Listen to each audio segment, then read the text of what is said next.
rapporteur général, la parole est à Monsieur Joël Giraud pour le groupe radical républicain démocrate et progressiste pour 10 minutes.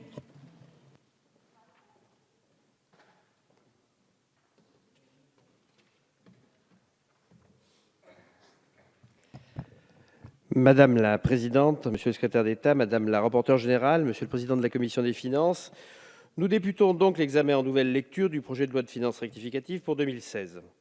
D'abord, ce texte confirme que les économies prévues dans le cadre du plan triennal d'économie 2015-2017 ont bien été réalisées.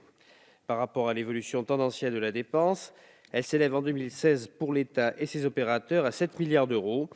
Dans le même temps, notre action dans les secteurs clés est préservée, ce que l'opposition n'était pas parvenue à réaliser.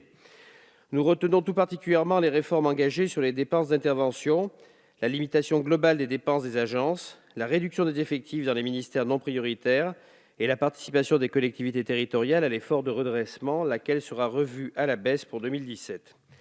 Pour autant, le gouvernement nous propose des ouvertures de crédits dans les domaines prioritaires, notamment sur les missions comportant des prestations sociales et des dispositions de solidarité financées par l'État, à hauteur d'1 milliard d'euros, les dépenses de personnel, particulièrement au ministère de l'Éducation nationale, les opérations extérieures et intérieures du ministère de la Défense, ainsi que de l'Agriculture, au titre des refus d'apurement relatifs à certaines aides européennes. Du fait d'une inflation plus basse que celle prévue cet été, le gouvernement prévoyait en loi de finances initiale 1% au lieu des 0,2 constatés dans ce PLFR, ainsi que des intérêts décaissés, le collectif prévoit une annulation de crédit de presque 3 milliards d'euros sur la charge de notre dette, ce dont il faut se féliciter. Nous tenons également à saluer la prévision de déficit public pour 2016, confortée à 3,3%, malgré la révision de la croissance à la baisse de 0,1 point et à plus 1%, et le tout sans avoir engagé de politique d'austérité durant le quinquennat. Le solde budgétaire de l'État en 2016 a progressé de 2,4 milliards d'euros par rapport à la prévision de la loi de finances initiale, pour atteindre près de 70 milliards d'euros. Dans ce contexte satisfaisant de gestion de nos comptes publics, il faut toutefois apporter un bémol. En effet, les recettes de l'État en 2016 s'établissent à 302 milliards, en baisse de 1,7 milliard d'euros par rapport aux prévisions. Cela est dû en partie à l'allègement drastique de l'impôt sur les sociétés, en baisse de 2,5 milliards, décidé par notre majorité pour relancer l'économie et l'emploi. J'en viens aux mesures fiscales du collectif. La majorité a décuplé les moyens accordés à la lutte contre la fraude fiscale, puisque plus de 70 mesures ont été adoptées, ce qui a contribué à des résultats en forte hausse. De 21,2 milliards d'euros de redressement en 2015, contre 16 milliards d'euros en moyenne sous le quinquennat précédent, ce PLFR contient des avancées nouvelles, puisqu'il donne aux administrations des outils juridiques plus efficaces et améliore les droits des contribuables contrôlés. La notion de bien professionnel est mieux définie, afin de lutter contre l'optimisation abusive sur l'ISF. Enfin, les pénalités fiscales en cas de dissimulation d'un compte à l'étranger sont renforcées. Comme je l'ai rappelé en commission des finances le 23 novembre, nous regrettons toutefois que notre majorité n'ait pas mieux cerné les États et territoires non coopératifs afin de leur appliquer notre arsenal dissuasif en matière d'abus. Il va sans dire que nous soutenons le gouvernement dans sa décision de maintenir en 2017 le Panama dans la liste des États et territoires non coopératifs et de ne pas reproduire ainsi le scénario de début de quinquennat qui avait vu Bercy retirer Jersey et les Bermudes de la liste après seulement 6 mois de présence. Nous regrettons cependant qu'il ait fallu attendre avril 2016 pour que Panama y figure. Nous remarquons en outre que la liste française ne comporte que 8 pays, alors que la liste dite Moscovici, qui se base pour l'Europe sur les évaluations strictement identiques, en compte 30.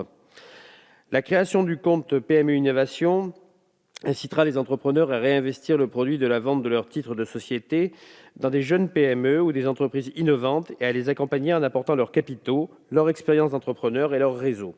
Dans le secteur de la culture, la réforme du dispositif Malraux donnera plus de souplesse à la réalisation de travaux de restauration et ouvrira le bénéfice de la réduction d'impôt à tous les locaux destinés, après travaux, à l'habitation. En matière environnementale, la poursuite de la trajectoire de la composante déchets de la taxe générale sur les activités polluantes accompagnera la mise en œuvre des objectifs de la loi relative à la transition énergétique pour la croissance verte. Enfin, nous saluons la création d'un fonds d'urgence de 200 millions d'euros en faveur des départements pour assurer les dépenses sociales qui leur sont imparties. En première lecture, le groupe des RDP a fait adopter des amendements auxquels il tient particulièrement. Le premier concerne le régime du micro-BA, afin qu'il ne soit pas préjudiciable aux exploitations agricoles fragiles qui se trouvent dans les zones défavorisées, zones de montagne et zones défavorisées simples, pour lesquelles les exploitants perçoivent des indemnités compensatoires de handicap naturel. Nous avons proposé, et le Sénat en est convenu, de ne pas tenir compte de ces aides dans l'assiette du bénéfice imposable au micro-BA, et ce, dès le mois de janvier. Dans un deuxième amendement, nous avions proposé d'étendre pour les collectivités qui le souhaitent les exonérations de taxes foncières et de cotisations foncières des entreprises aux installations de méthanisation agricole. Le CEIA n'ayant modifié qu'à la marge cet article, nous n'y reviendrons pas.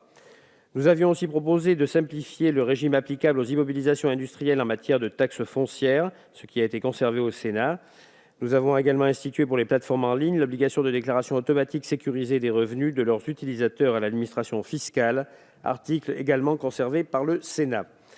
Le Sénat a également maintenu une plus juste répartition territoriale de la cotisation sur la valeur ajoutée des entreprises, la CVAE, entre activités de siège et unités de production, demandée avec certains de nos collègues du groupe socialiste, afin d'améliorer le rendement de l'impôt au profit des territoires industriels. Nous nous en félicitons. Il s'agit d'une disposition à laquelle nous tenons particulièrement, au cas où il viendrait à certains l'idée de ne pas la conserver, puisque je lis cela dans la Gazette.fr du jour. Je crois que nous aurions ainsi un bonus qui serait donné à une sorte d'évasion fiscale infranationale qui ne conviendrait pas à mon groupe.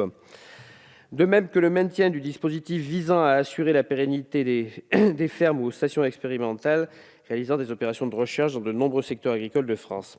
Enfin, que les alinéas nouveaux à l'article 27 qui permettront d'assurer l'effectivité de la perception de la taxe de séjour additionnelle par les plateformes numériques et l'harmonisation de cette perception avec la taxe de séjour au bénéfice des départements. Ainsi, et moyennant ce qui a été dit plus avant, le groupe 2RDP votera ce PLFR. Merci, monsieur.